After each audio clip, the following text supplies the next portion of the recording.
But you don't really hold a lot of those views anymore, do you? That sort of anarcho-capitalist libertarian thing. Oh yeah, no, I totally do. I just don't talk about it because it's kind of obvious. It's like, basically I don't think anyone should be slaves.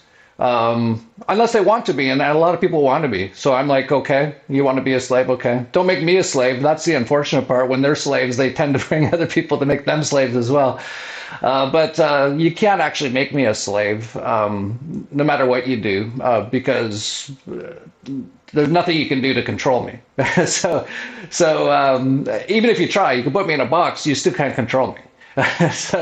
So yeah, when you mentioned that it's maybe I don't talk about that stuff anymore as much, it's because, yeah, it's obvious now. It's obvious that slavery is bad. It's obvious that the best way for humanity to coexist is through voluntary transactions and freedom and free markets and things like that. So I've been talking about that for 15 years. So anyone wants to go back over the last 15 years and hear all about how I've talked all about that, you can. But I think at this point it's pretty obvious. And now it's like way more important to be talking about what's actually happening and the apocalypse, and actually doing the work on yourself is actually the most important work to be doing. So those are the things I talk a lot more about now.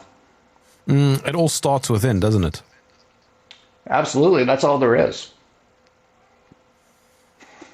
Well, that's the end of the conversation. Jeff Berwick, thank you. Yeah, there's no need to say anything. We are all that is. We create this entire thing for ourselves. And there actually isn't anything really to talk about. I mean, I obviously agree with you because I hate that sort of mental slavery mindset, that victimhood culture that so many people around us have. You can always be a winner if you want to be. Yeah, absolutely. And yeah, that's what most people have been in our culture. The things that are done to humanity, mostly by like not even non-human entities, to make us forget what we are. And they've done a really good job of that. And a lot of people have fallen for a lot of that stuff. And I think it's also human nature to an extent that some people, they're so beaten down, which is so sad, by this entire system, by this entity, by all these things, that some of them can kind of fall into that sort of victim sort of like identity. Which is kind of sad. That's like all this stuff's kind of sad how this all gets done to people. But the great news is you don't have to be at all, and it's all a choice, and everyone has that choice. And yeah, there's no reason to feel like a victim whatsoever. You created this everything, so who are you going to blame? You created everything, and that's the thing that most people just don't get. Well, this is also, it's a major issue with society as a whole. I think people like having a savior. And if they like having a savior, they don't want to do the work themselves. Yeah, that's something that this entity that controls this matrix knows incredibly well. And it's another sort of a human sort of a thing. That's unfortunate that a lot of people they don't want to actually do the work themselves. They actually want, and that's why we even have things like governments and things like that, which is just basically mind control. It's actually the meaning of the word government is mind control. And so that's what a lot of people just fall for, all these sort of things, and just get lost in all these things. But it's all perception, and it's all an illusion as well. And your average person, like, it's a very human sort of a thing to want to take the easy way out of things, right? But in this 3D video game, which we're all playing, that never actually works out well. You actually have to do the hard things, which seem hard at the time, but they're actually not hard in reality. It's actually just awakening to what you really are and accepting it, which is incredibly hard for people to see or even accept if they even get to that point. And so they've been rolling out these things. That's what the government's there for the most part, is because people want someone to take care of things for them. And then you have the more sort of man-made organized religion sort of a thing. And those generally, not all, but a lot of them kind of talk about, oh, well, there's this one guy and he's going to save you. And then, that works for a lot of people. And then they don't do the work. And they don't actually listen to what that one guy might have said when, that one guy usually is saying things like, you have to do the work. You have to go in the desert for 40 days and figure out who you are. But people don't want to do that. So then people are always there willing to sell them whatever they want to make them feel better so that they don't do the work and that they're happy not doing the work and having that sort of victim sort of idea in their head and things like that. I don't know if you know Larkin Rose. He's been on my show. Great guy, great thinker. He argues that government is essentially a cult. It's a superstition and that people believe in. Yeah, Larkin's a pretty good friend of mine. He's spoken at almost every anarcho. I helped him make a movie called The Jones Plantation. Yep, with Andrew Treglia. Yep, another good friend of mine. He comes to Anarcho all the time. And Larkin's book, The Most Dangerous Superstition, is actually one of the best books for anyone on earth to read. If anyone believes in the idea of government, that book is one of those things that will snap you out of basically the mind control, which is the exact same thing as the Jones Plantation. Jones Plantation is actually just another version of that book, put in a different way to try to break people outside of their mind control. Do you buy into that sort of David Icke idea of the simulation? I don't know exactly what David Icke believes. He's another friend of mine. I know he's written many books, including one called The Dream, which I haven't read yet. I don't really care or look into what other people believe that much, just because I know what's actually going on, and I don't need to hear it from anyone else. Although it is interesting. So if he's talked about the simulation, so to speak, I talk about this being basically a 3D video game. The reason I actually don't like the word simulation, because I've heard of the simulation theory, and the thing I don't like about the word is when I hear the word simulation, it's for me it means, I don't know if this is what it actually means, but what I hear when I hear simulation is that you're actually not playing the game. I believe we're actually playing the game, but it's actually not real. So it's very similar, I guess you could say. Would you mind elaborating on that a little bit? The idea of the 3D video game. Yeah, that's one way I've used to kind of explain what I think this world is, this experience, this what we're having right now. What is this? To boil it down really fast, I think that there's only one thing that's ever existed and ever will exist, and that's consciousness. And you could also call that the creator or God. You could call it that as well, though God's got all kinds of connotations involved in it with different ways that people think that what that is. I actually like the word creator because I think consciousness has created all of this like a 3D video game. So this isn't base reality.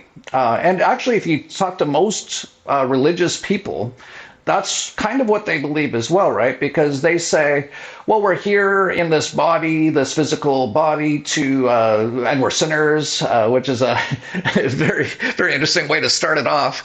And then you got to go to give people at the church money and tell them all your problems and stuff, and then you got to hope this one guy's going to save you. That's kind of crazy, but that's what a lot of people believe. But even when they believe that, what they're saying is that this isn't base level reality. Reality is outside of this, and we're in this to be tested or whatever you want to call it. And that's essentially how I see it as well. I see this like a 3D video game that we're playing, that we put ourselves into for a number of reasons. One of them is to learn. One of them is to experience. Because if you are a complete consciousness, you can create anything. So you can imagine what kind of things you might create, like an entire universe and a multi-dimensional universe with all kinds of good guys and bad guys, and you put yourself into the game in like billions of different forms or trillions of different forms, and you experience the game individually through each individual playing character. So that's pretty incredible. So that's basically what I think this experience is. And so a lot of times I'll say to people that this isn't real. And that really grinds some people, to really trigger some people, especially if they're really attached to this being real, which means they're basically caught in the matrix. But I can also say to them things like, well, what's a dream? When you dream, that seems real. Who created all that, right? and when you're in that, that seems as real as can be. Like if you're getting chased by a tiger in a dream, sometimes you wake up, you're screaming, you're sweating. That feels as real as this feels. So which one's real? Was that real or is this real? Neither of them are real. They're all being created by consciousness itself, and it's all incredible. You know, even in this 3D video game, there's like thousands of different lives you can go through. Like, it's the most complicated and interactive video game, multiverse, multi-dimensional. The script writing, like the actual like storyline of it for each individual character is written in like real time. It's like when I see people playing like actual 3D video games on like an Xbox or whatever, I'm like, what are you doing? Like, you're in the best 3D video game ever created. Like, nothing can ever compete with this. This is 5 stars. This is the best. There's smells, there's sounds, there's love, there's hate, there's fear, there's multi-dimensions. You can dream inside of it. You can change your dreams, you can change yourself, you can reprogram your own mind. So yeah, that's basically what I think this all is. And when you're on acid or whatever, that's also pretty real. Well, yeah, what's that, right? So I've done many of those psychedelics. I've done ayahuasca, I've done iboga, I've done DMT. I actually haven't done acid. I've done numerous things. And so what's that? What are those experiences I'm having, right? So that's a whole other part of the video game. That's incredible. And I actually think that in many ways, a lot of those things are power-ups. They're a lot of the more hippie types will call it like plant medicine, because it really is. It can give you incredible insights into the video game if you are at the right point of the video game where you really need that to see something that you otherwise couldn't see. So yeah, you've got psychedelics inside the video game. It's the best. Like, when I'm done, I don't know when it ends, but whenever that is, I'm giving it 5 stars. Like, nothing's ever going to top this 3D video game. But if we are inside the game, who's on the outside? Well, we aren't actually in the game. We think we're in the game. There is only one thing that exists. That's consciousness. Time doesn't exist. We don't exist. We're not. This isn't like real. It's an experience we're having at this moment. But that's the only thing that ever exists. But you and I are talking to each other. Yes, in these characters that we're currently playing inside the video game, yes. But, okay, so then there's one consciousness, not two that are engaging with each other.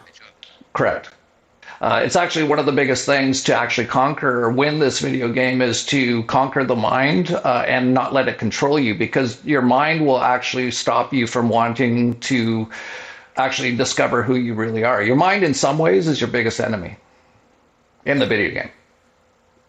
What happens in bad situations? Well, this video game, like, no one would play it if nothing bad ever happened. Like, if I said to you, hey, I just found this new video game. It's a 3D video game. It's incredible. It's incredible. And you go, well, so what do you do in it? And I'd go, well, nothing really. You just eat grapes forever. And nothing really bad ever happens. And you don't really ever have to learn or conquer or go on a hero's journey or win anything. You'd be like, well, I have no interest whatsoever in playing that game. That sounds incredibly boring. Like, well, who would ever? There's no video game out there that you don't have any sort of challenge, right? That's the whole point of a game. So yeah, no, there's horrible things inside this 3D video game matrix. Just ask people in Gaza.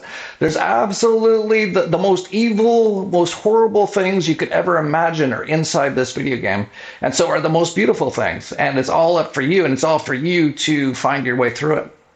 Those people in Gaza that you just mentioned, if you say it's not real, they'll say it's very real. Yeah, when they're actually going through it, it feels completely real. Absolutely. But it's not. And they'll know that once it's over. So what happens once it's over? Well, I don't really know. I just don't know. I don't know everything at all. That's just what I think, or I pretty much know is what's actually happening. If you wanted me to take a guess, I have a feeling that, David Icke actually does talk about like the light and going back to the light and getting stuck back into the matrix again and stuff like that. I think there's probably something like that. I think there's also like a life review sort of a thing, which, Dick Cheney just apparently passed away. I wouldn't want to be him during that life review, right? All the horrible, evil things that a person like him has caused in this world. So I think, you have to, that's actually part of the game as well. So if you do all this stuff, you actually have to go and feel what you did, and you usually have to come back, and that karma actually happens to you in the next life. So, this is where it kind of sounds a bit cold to anyone who's going through something horrible right now, right? So, for example, you could use like a 2-year-old kid in Gaza, and believe me, there's not many people on earth who feels worse for those children than I do. But I do know at the end of the day that it's all part of their story, and maybe they were some incredibly evil person in a past life. I don't know, and I know that sounds horrible to a lot of people, but it's actually the case, in my opinion, and that's how this entire game works. Okay, so in other words, everything just continues and continues and continues. Yeah, well, I don't know. I think. Imagine you're pure consciousness. Would you ever stop being that? Probably not. So, you can create any universe you want. You could, just even look at this world, this earth, and all the incredible things that have happened here, and all the, empires, and, what were those pyramids all about? And there was Atlantis, and there was like mud floods. Like that's just one part of this video game, and you can do anything you want. So, yeah, probably I would guess, yeah. Yeah, but hang on a second. Also, a lot of what we're told is simply not true. Absolutely. And that's part of the video game is for you to figure out what's actually happening. To figure out what you really are, which is really difficult for most people to do, and to actually live that way inside the video game. I think that's the highest sort of goal of this video game, is to actually play it completely consciously, knowing what you really are. Do you think there are controllers of everything around us, though? Inside the video game, absolutely. Yeah, there's the bad guys in this video game are incredible. They're like, not human. They feed off of the energy of humans. This is all part of the video game. It's incredible. Well, hold on. When you say they're not human, what do you mean? Well, they're not human. so whatever they are, there's different ways that you can. Yeah, David says reptilian. Yeah, you can call it that. If you wanted to, if I was talking to a organized religion sort of a person, like a person who's in the Catholic Church, I would just call it Satan. It's not human. It's not from this dimension, and not in a human form that is doing a lot of these things on Earth. Yeah, everything's part of the video game. And I laugh when I hear scientists. They're like, we know exactly how old the universe is. And they're like, it's 6.7 billion years old. It's like, okay, well, what was there before that? And they're like, well, we don't know, or nothing. And then it all exploded. I'm like, that's the stupidest theory I've ever heard. That's like how stupid are you? How many years did you go to school to come up with that idea? There was nothing and it all exploded. Oh, thanks. Yeah, great. You're pretty smart. I actually read somewhere where they did some mental gymnastics saying that, well, actually nothing is actually something. Yeah. And that's why it was able to explode into something more. And then it expanded, which it's currently doing, but it's expanding into itself. You know, if you go deep enough into even the science sort of stuff, it actually all leads back to this. None of this actually exists. Like that's actually where a lot of that sort of that I forget the words they use for it, quantum physics or something like that. When I see some of those guys sometimes talking about it, like some of them I see they write like a whole book basically talking like how I'm talking right now, but based on science because they've kind of like looked at it scientifically and like holy cow, like nothing actually exists, like that double slit experiment and stuff like that. It's like if you look at it, it does something different. So who's actually controlling what's actually happening here, right? And does it even actually exist? And that's where a lot of the scientific guys are coming to. They're like, well, this thing can exist and then it cannot exist. And that's kind of what you're saying there, right? So all these people are trying to like look and try to find out what's actually happening here. And it's interesting. But it's actually quite simple. Yes, but Jeff, where you're at is multiple steps ahead of where the average person is at. Yeah, talking to an NPC who quite possibly could actually be an NPC, like an actual soulless non-player character inside the video game. There's actually a fair amount of evidence that's true. So yeah, it'd be kind of crazy to try to tell like a non-player character how the game works. It's pointless. As for myself, I think I've come to these conclusions, you could say, or knowledge after years and years of doing work, it actually started with ayahuasca, and then I went into iboga. Then I went into deep hypnotherapy work to clear out my traumas for a number of years. And then after that, I began meditating, and I basically meditated for 1 to 3 hours a day for about 5 or 6 years at least, and some days up to like 5, 6, 7 hours a day. Now I do it in a plasma bath, which is incredible. I get downloads. And now basically I don't really even need to meditate, so to speak. I'm basically always in a meditative state now. So yeah, that's basically how I've gotten here. And as I've gotten here, it becomes quite clear. It becomes quite obvious what's actually happening if you do enough of that work. Tell me a little bit more about your day. Well, I can tell you about my day today. So I woke up at 5 in the morning, like 5 on the dot in the morning. I don't know why.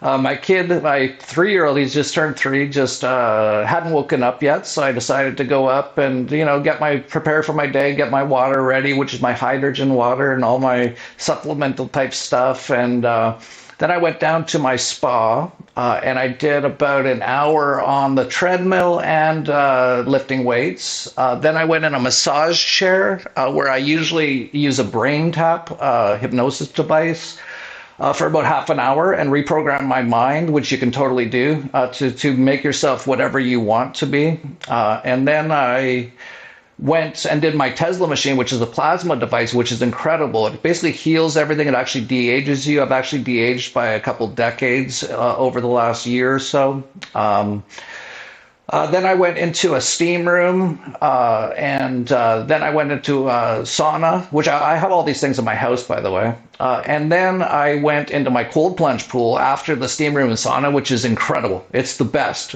It's almost like doing ecstasy. Then I went outside and I'm here in Acapulco, so I lied in the sun naked for about half an hour, which the sun is so important for health and so good for your mood and everything. And after the cold plunge pool, it's the best. And then I went in my Tesla plasma bath, and that's where I used to meditate. Now I still do meditate because I'm always in that meditative state, which I'll get to in a second. And I get incredible downloads because this plasma, this is something most people don't even know about yet, is basically life force energy straight from the creator. And you can actually get downloads, you can get connected, you can heal anything you want with it.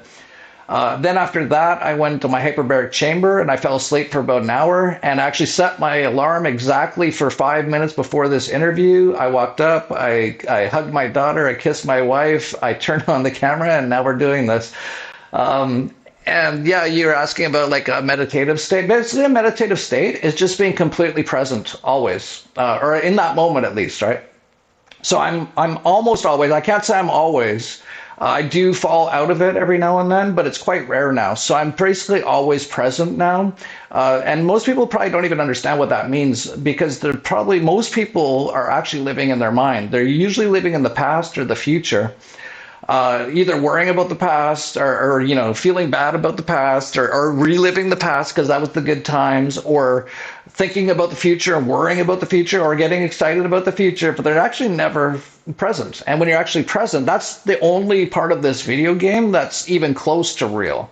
Everything else is actually your mind is creating all sorts of things. You're actually not living in the present. So that's what I mean by meditative state. I struggle with being in the present. It's an ongoing battle for me. Like most people live that way. Like it's very few people actually, I think they call it enlightened when you live this way. And it's like very few people on earth, I think they say are actually always in the state. Like I think they say Buddha and maybe Jesus or something. I don't know. And I think there's more, but I think there's quite a bit more. But there's not many people who are pretty much present most of the time. And again, I'm going to say I'm not present 100% of the time, all day, every day. I can fall into it or out of it, but I usually catch myself fairly quickly now. And that's something. It's just work. It's just like going to the gym. If I was Arnold Schwarzenegger back when he was winning Mr. Universe and stuff, and you were like a skinny guy, and you're like, how do I become like you? I would say, well, you've got to be in the gym like every day, like 3 hours a day. You got to be eating exactly the right thing. You got to be sleeping perfectly, all these sort of things. It's the exact same thing for actually turning your mind into like complete like superpower mind where you actually control it. Because most people, their mind's actually controlling them. And that's the exact opposite of what you want. And that's, yeah, so many people have anxiety and so many things because they're unable to stay present. When you're in a present moment, like actually we can do a little thing for you here if you want. Yeah, let's do it. Close your eyes and take a really deep breath, just really deep. In this moment right now, is there any problem? No. Okay, you were just present there for like a second. If you stay in that moment, there's never a problem. Of course, there could be a problem, right? Let's say a tiger just lunges through that window behind me right now. That's something I'll have to deal with, and I might even fall out of my present moment state, or I might even go even deeper into it, actually.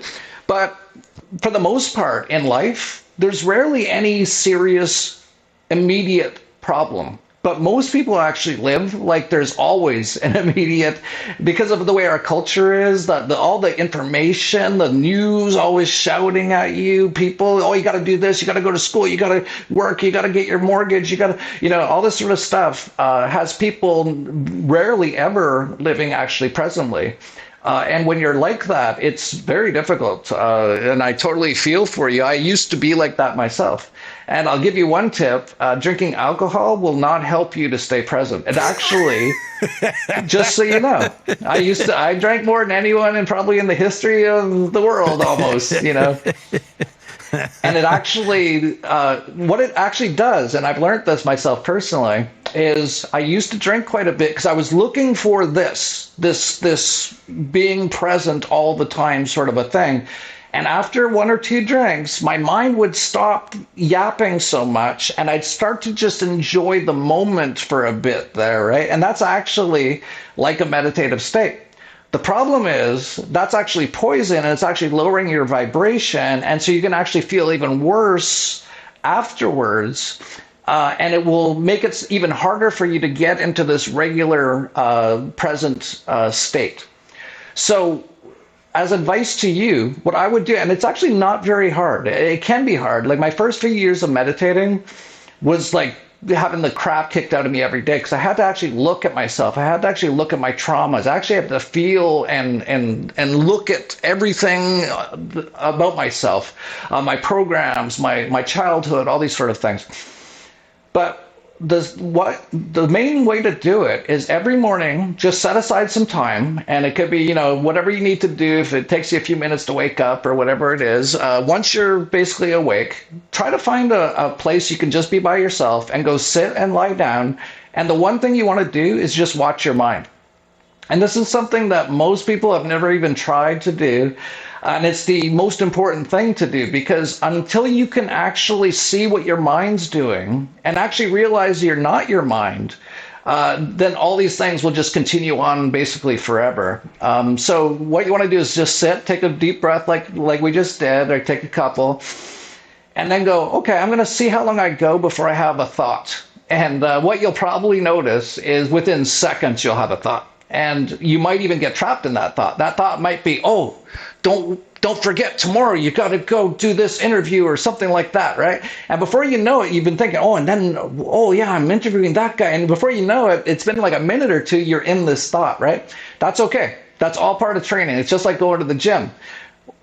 Whenever you reach the point where you go, wait a sec, I just got trapped into a thought for like minutes. Don't beat yourself up. That's just totally normal. It's just like going to the gym. Take another deep breath and go, okay, let's try again. And you'll probably go 2 seconds again. But if you do this day after day after day after day, you will eventually get more and more aware of your mind. You'll also come to a realization at a certain point. You'll be like, wait a sec. If I'm watching my mind, who's watching it? And then as you continue to do this more and more, you'll be like, oh, I'm not my mind. I'm actually basically consciousness inside with a mind and a body, which if you learn how to basically control, you can do anything. You can actually change this game completely. You can manifest anything you want. So that's really the only thing to be doing. Like when I hear about people and they're like, should I do this? Should I do that? I'm like, just do the work. Because once you do the work and you get really good, you can manifest anything you want. You can change, you can reprogram yourself, you can do anything you want. What are the benefits? You can have anything you want. You can, well, you know, really, like for me, the benefit is how I feel. Like, I can't even describe it, how I feel now. Like when I mentioned, so all those things I did this morning was about 5 hours. I was up at 5. By the time I got down to the spa, it was about just a little bit before 7. So I did a whole bunch of stuff, organized some things. I finished at about 5 minutes before noon. So that was almost 5 hours that I was in the gym, in the massage chair, doing the hypnotherapy, the steam room, the spa, the Tesla machine, the cold plunge pool, the tanning or sunbathing, you could say. The plasma bath and the hyperbaric chamber. That was about 5 hours. It's like almost like I'm on ecstasy the entire time, because I'm basically in this meditative state and I'm actually enjoying it all. And then the reason I can enjoy it, by the way, is I've done years of the self work. So I don't have all these mind things coming in like, oh, you better do this, oh, you're not strong enough. Those things are gone, because I've actually worked on my mind enough that, like, even if I do hear every now and then something, I just kind of laugh. I'm like, yeah, okay, I heard you, yeah, nice try, right? That sort of a thing. So I actually basically I'm almost in like a state of ecstasy as I'm doing all these things. Like as an example, when I fell asleep in the hyperbaric and my alarm woke me up, when I was awake after all that, I was like, oh my God, I feel so good. Like you can't describe how I felt after doing all those things, right? So, you know, you're asking what are the benefits in this matrix, in this 3D video game of this? Like you basically, if you can reach the levels I've reached, and this has taken about 10 years, just so everyone knows. I'm sure people could probably do it way faster than me. I'm kind of slow and not very smart in some ways. Like I really am. I just don't catch on to some things sometimes. And basically every day for me now is almost like I'm never not happy. Like I'm basically either happy or ecstatic most of the day, no matter what I'm doing. And it could be something bad. It could be like someone goes, hey, Jeff, this just happened. And it was something bad. I still feel fine. Like, obviously, like, let's say like one of my dogs died, like Lucy died like a year or two ago. I wasn't like, that was tough. That was really hard. But I also hadn't reached quite this level at that point. But you know, it's never fun. Like you're still in a human body, you still have human emotions. So I still felt those things. But in general, if anything like that happens, I'm still generally fine. I feel generally great. And actually, I know that anything that happens, no matter what's going to happen, it could be something horrendous, like a rape or a murder of someone I really care about. Well, that'd be horrible. I hope that never happens because that'd be horrible, obviously. But I'd still probably be okay because I know it's all part of the video game, and I know it's there for a reason, for me to learn about grieving, for me to learn about sadness or whatever it is. So yeah, that's the benefits basically. And then on top of that, when you get to these levels where you can really control your mind and you're really present all the time, not only can you see things so much better that you become like a superhuman almost. And like, how did you know that? Like people ask me about that, and I predicted so many things that have happened over the last few years. They're like, how did you know? I'm like, I was in my plasma bath and it all just came to me, that sort of a thing. And then on top of that, I've also learned how to manifest, which you can do inside the video game once you get to these sort of levels. And so you can manifest anything you want, whatever you want. But the thing is that a lot of the stuff that I used to want like 20 years ago, I don't want now. So if you would have asked me 20 years ago, Jeff, you could manifest anything, what would you manifest? I'd be like a 400-foot yacht full of basically prostitutes and cocaine and alcohol, right? That's what I would have wanted. But now actually I've reached a level where I can kind of see that those things are actually negative for what I actually am now. So I actually don't want any of those things. So one of the kind of the funny things about reaching these levels is that you can manifest basically anything, but you don't really want or need anything at that point. When external forces come into play, like 2020 lockdowns and the mandates and all that kind of stuff, how did that affect you? Well, at the very beginning, it affected me a fair amount because that was like 5 years ago. So I was still actually drinking alcohol back then. I was meditating, but I was nowhere near where I am today. And so it actually affected me quite a bit at the very beginning because all of a sudden I couldn't travel to go to conferences and stuff, which I'd been doing for years. Also, a small thing, but it really bothered me, was they stopped playing hockey during the COVID at the beginning. And I was like really wrapped up into watching hockey and stuff like that. But it actually turned out to be one of the best things ever for me because what happened was I couldn't travel, I couldn't watch hockey. So I thought, well, I guess I'll just do more of this self-work I'm doing. And I actually got way deeper into it and ended up meditating hours a day after that. And that's when everything changed dramatically for me. So in some ways, that entire event, and this can be the case for a lot of people, was a very positive thing for me. And I think that's kind of what it was. It was kind of like a slap to humanity. You better wake up or things are going to get just way worse here. And the universe or the creator or whatever you want to call it will do things that like that to try to wake you up. And now, of course, some people woke up, like myself, and some people just got even deeper into it, right? So that's all part of the video game. You spoke about yacht and prostitutes and drinking a lot. It suddenly reminded me about your trip with your mate Luke, where you went to Epstein Island. It was pre-COVID, so it was I think 2019. And yeah, that was a very past life me of we're on a private plane going from island to island drinking, and Luke said, let's try to get on Epstein's island. And we went and had a bunch of drinks and then gave a captain a bunch of drinks and he dropped us off. And yeah, so that was a part of my old life for sure. Yeah, you were there for about 30 minutes and you didn't have shoes on. Yeah. Yeah. Well, we didn't think he was going to drop us off, so we actually got him drunk on purpose. He's a captain. He likes pirates and stuff, and he's in the Caribbean. So, if you give him some rum, he's definitely going to drink it. And we actually had the idea, we'll give him some drinks, and maybe he'll let us go to the island, because he said otherwise he wouldn't. It'd be way too dangerous for him to go near the island. So we got him some drinks, and then we're sailing past the island, and all of a sudden he pulls up to the dock and he goes, if you're going to go, you got like 5 seconds. And Luke hopped off. He had his shoes on, and I hopped off and grabbed my camera, and I didn't have my shoes on. I didn't even think of it. And the entire island is these jagged little rocks. And so I would have enjoyed that way more if only I had shoes. But for me, it was mostly like a torture for an hour. It was about an hour, I think, like 30 minutes to an hour, I think, of just walking on jagged little rocks for me personally, until we eventually got down to the beach, and then they kind of found us, and then we had to run for the boat. My YouTube channel got deleted. I don't, but I think Luke, We Are Change, it's still on. So if you go to We Are Change Epstein's Island, you should find it. Now, going back to your morning routine, which is absolutely fascinating, does your wife join you?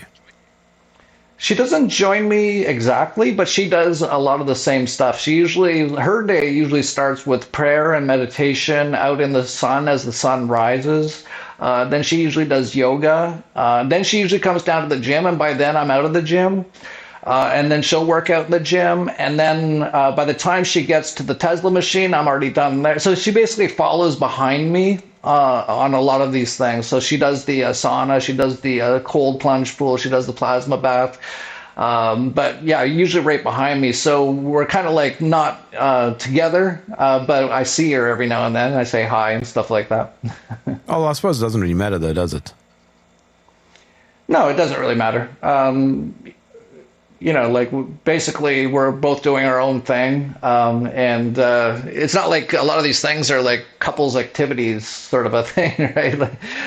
Like we can't both be in the massage chair at the same time. She actually doesn't like it when I'm in the gym, when she's in the gym, she just wants her own space, which I totally understand. That's fine. So we both do it, but kind of separately. Now, obviously, somebody listening to this might ask you, oh, yeah, okay, but fine. I work in the city. How am I supposed to be present? Well, like I said, all you need, do you have like 20 minutes a day where you can go sit and watch your own mind? That's all you need to do. All these other things I do are all just added on top of all the things I do. Although I should say, like for someone who doesn't have, say, a lot of money or lives in a place where they don't have their own gym and stuff like that, like most of this stuff isn't very, like all the stuff I'm doing, like for example, I usually go on the treadmill and do like about an hour, about a 5K every morning on the treadmill, but I could just easily do it outside as well. And actually that'd be better for me in some ways. I'd be more grounded, more getting more sun, but I go and do those things in different ways. Obviously lifting weights, you can just do calisthenics. You can just get a couple of barbells. That's super easy. Then I go in a massage chair. Now that's a little bit expensive, but you can actually self-massage yourself, which I also do. I usually do that in a hyperbaric chamber. I've got one of those massage guns, and I actually am in a meditative state, and I just allow my body to massage itself, which is super awesome. So that massage gun, $50. Steam room, you can have a hot shower, I guess, get the steam going. Sauna. There's actually home saunas that aren't even that expensive, really. Those are great. Now, Tesla machine, it's about $11,000 to be a member of the Tesla Club, so that's a bit more expensive. That's what I would call like a super power up. Once you get to those levels, once you can manifest, you could probably just manifest yourself one. I basically manifested my Tesla machine. That's a whole other story. Then there's hyperbaric chamber. That's a bit expensive. It's about $8,000 to $10,000 for a hyperbaric chamber. But the one thing I would say is, like, if you add up all those things, that's about $20,000 of stuff. Your average person has probably got a car worth at least 20,000, probably 40,000, 50,000. They're probably financing and stuff like that. They're probably spending a lot of their money going to sports ball games and bars and restaurants and stuff like that. So I would say if you really feel like you want to do a lot of stuff I'm doing, you can probably do it. It's just a matter of you making a decision of what's a priority in your life. I agree with you. So I got tired of going to the gym, so I basically built my own gym, and I've got my own weights and barbell and all that kind of thing, and it's very rewarding, and you actually save money down the line. How so? Well, I mean, gym membership costs you money every single month. But if you have your own gym, there's a bit of capital outlay, but there's nothing after that. Yeah, for sure. And if you think about it too, like if it's the difference between you not exercising and exercising, the value is massive, right? Because you don't have your own home gym, you don't exercise, and then you become like really ill and fat and slow and all these sort of things. Like what's the value of that, right? So I think a lot of people just don't really think about what's the true value of a lot of these things, and just don't put their effort into those sort of things. But that said, a lot of those things aren't that expensive, like you pointed out. Like like you can actually like go watch a calisthenics YouTuber. They don't have any weights. Yeah, they're those ripped. guys are next level, man. Yeah. I'd rather do weights. A friend of mine's a farmer, and he argues that you get what you pay for. So, for example, he's a regenerative farmer. So his eggs and chicken and all that kind of thing is more expensive, right? Because there's less of it. But what is the price of your health? That's his question, and it's a great point. Yeah, there's nothing in this 3D video game that is more valuable, because if you don't have your physical health, then you really have nothing in this video game. So yeah, like I'm amazed at how few people really focus on those sort of things and don't take care of those sort of things. It seems like people don't pay attention to the most important things sometimes. But that is for me, it's important to be physically as good as possible for a number of reasons, and one of them is because if my physical isn't good, my mental isn't really good. And if my mental isn't really good, then I can't do that self work, which I've already done most of it, to work on all those fixing my mind and reprogramming my mind. And then on top of that, if my mental's not good, it's really hard to connect in the meditation and stuff like that to basically spiritually, you could call it, or energetically. So, I think even in like the Catholic sort of a thing, they talk about the Trinity. I could be wrong on this, but what do they call it? The temple. I don't know, but like basically what it is, it's true. It's mind, body, and basically soul is basically what you are. And to not take care of one of those three things is insane to me. But your average person just doesn't know, or doesn't, again, they want someone else to be doing it for them. So they'll take a Ozempic or something, right? And instead of actually just doing basic workout, which makes you feel so good, it gets your serotonin going and all that kind of stuff. They'll take something from Pfizer that will make their teeth fall out, turn them into a zombie, and make them lose all their muscle instead, right? So there's always a choice. Everyone's got a choice with everything, and your average person is actually just missing out on making a lot of the right choices, unfortunately. What would happen if 50% of the world had a day like yours?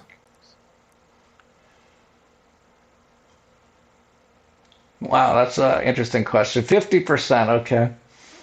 Well, I guess if what you're saying is have a day like mine, that would mean they've done the work I've done to get to this stage, right? I would say if half the world had basically, because a lot of people will call this like enlightened and stuff, right? I would say that if half the world did that, this world would be so massively different that you couldn't even comprehend how it could be, what it would be. You'd basically have a world that's very healed, very happy, without the need for like all sorts of things to make them happy, right? It'd probably be far less materialistic, because a lot of that materialism comes from unhappy people searching for a product to make them feel better and stuff like that. You'd have so many people, their biggest issues are all their childhood traumas and stuff. If people could fix those and not pass those along, because that's usually what happens, they just get passed right along to the next generation. You'd have like the whole world would be full of basically little Buddhas and Jesuses, basically. And I don't know what that would look like, but it'd probably be pretty beautiful. Because if they knew what I knew, they know there's no reason to be violent. Like, what are the reasons that people are? It's usually because of traumas that they've got. Or things like, oh, they're gonna like beat someone up and take their stuff, right? Well, if you do this work, you know that's basically you as well, and that's not gonna make you happy, and you actually all the happiness is within. And if people knew that, then yeah, there'd be hardly any violence, there'd be hardly any poverty, it'd just be a world of beauty and abundance. For the most part, I think. Although you never know how things would work out. But yeah, I would imagine it'd be so much better than it is now because, in my opinion, the amount of people on Earth who actually are even close to having done the work on themselves and have that connection to source is very, very small. And that's why this world looks so crazy and horrible in so many ways, is because of that. So yeah, you kind of got me thinking though. Like, what if everyone was like that? I almost wonder if it wouldn't be kind of boring, right? So we might ruin the free video game, right? Like maybe everyone's not supposed to be like that for a reason, right? I don't know. But it's by design, though, isn't it, to keep everybody distracted? That's what actually this Matrix is really good at, is keeping everyone distracted. So they've got you in every single way. From the moment you're born, they take the little kids. They're like, you got to go into this government indoctrination camp for 12 years and go memorize a bunch of useless information. Then when you go home, we're going to give you homework, and you can just waste more of your time doing that. And then after all that, you're probably going to be pretty depressed and tired. So turn on the mind control box, the television programming, and we'll give you a bunch of propaganda and feed it all into your subconscious, give you all these things and make you feel bad about yourself and all that sort of stuff. So almost everything in this video game is a trap. And a lot of people have fallen for a fair amount of them. So I think a lot of people, this would just be too much for them, because this is so outside of the bounds of what most people think this world is. But what can I do about that? There's nothing I can do about that. All I can do is do what I do, and I'm doing this right now. And if this helps some people out there, then awesome, because basically all I'm doing is helping myself. So it's kind of selfish. Although I don't even really care about that, because it's all just a video game. But it is kind of nice, though. It is kind of nice. It feels nice in the video game to help others. Like, that's something that I've always really liked about life, is helping other people in various ways, and it can come in so many different forms. But for me, it just feels nice. So if this does help some people, great. And there's gonna be lots of people in the comments. He's crazy. He's on drugs or something, and that's whatever people want to do with it. Go ahead and do whatever you want with it.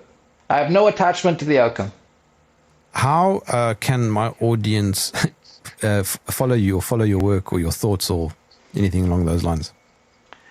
You can go to dollarvigilante.com, which is our financial newsletter, but I actually write about a lot of stuff in our financial newsletter. I also do videos where I go for walks with my dogs usually. You can find those at vigilante.tv is the best place. It's also on BitChute, it's also on Rumble, or also on YouTube, but the YouTube, it's heavily, we can't include a lot of the stuff we want to include in it.